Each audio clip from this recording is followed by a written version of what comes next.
missionary.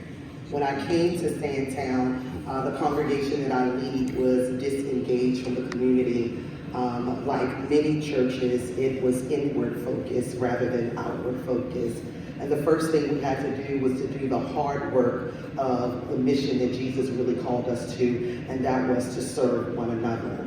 And so what we did was I went on a campaign of how it is that we would come from thinking about ourselves to thinking about the people on the outside of this building. When you look at Jesus' ministry, much of the work that he did was outside of the temple. He was engaged in community. He cared about community. And so there was no way that we could call ourselves disciples and call ourselves bearers of his mission without doing the work that he did.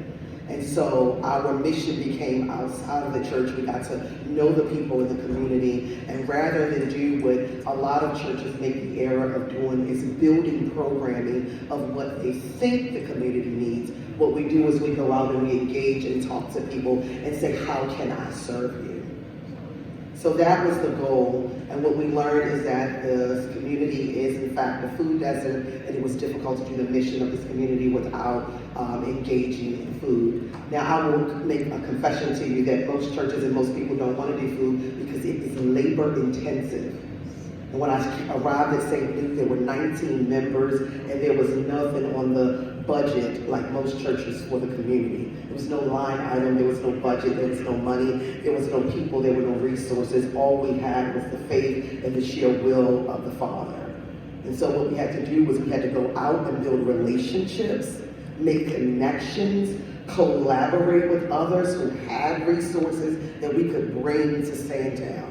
And so I'm proud to say that we only did food outreach ministry for 1 year. April made 1 year that we've been doing this ministry. And we're just a small church. Like I said, we had 19 people when I got there. We are well over 100 now, but the membership is not the testimony. The testimony is that we serve 2,100 families in Sandtown in 1 year with no budget, no resources.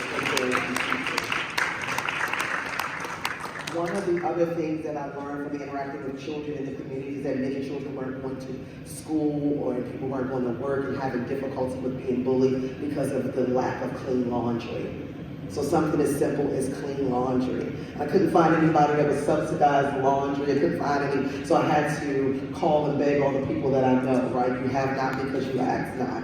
And so what we also do is we sponsor laundry. The ministry is called 2 Fish and 5 Loads. So we distribute emergency laundry kits enough for 5 loads of laundry. And so in that first year, we sponsored 9,000 loads of laundry. Woo-hoo! This is not the brag, this is not the flex. God. What is the brag and what is the flex is the miracles that can take place when we are willing to share with one another. That's it. When you think about communion and the Last Supper, what Jesus did, communion was about sharing. And many church folks know how to shop, but they do not know how to share.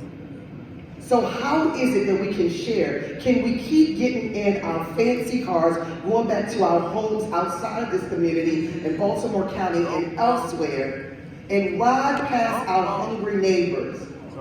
Or will we have a burden for the people that we love? We are not called to congregations, we are called to community. Thank you, Lord. And that's where our passion should be.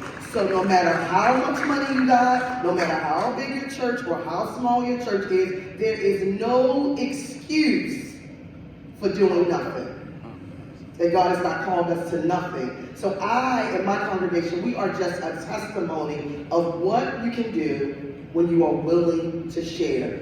Here we are a year later, having made so much impact, and my church still can't afford to feed the community that it loves, but we do have faith.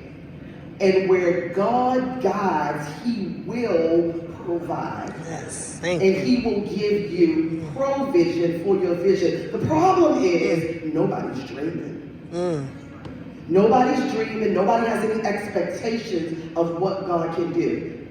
Right? And so, particularly us church folks, we got to put our faith to walk, right? We can't just talk about it, we got to be about it, right? We can't just preach about it, right? We got to live it. So I walk the streets of Sandtown. I engage the people of Sandtown. Sometimes prayer happens in the sanctuary, and sometimes it happens on the corner in front of the senior building. Sometimes it happens when you're waving people down on Wednesdays for a loaf of bread or some fresh fruit. This community did not have a lot of trust of clergy and church folks, and rightfully so.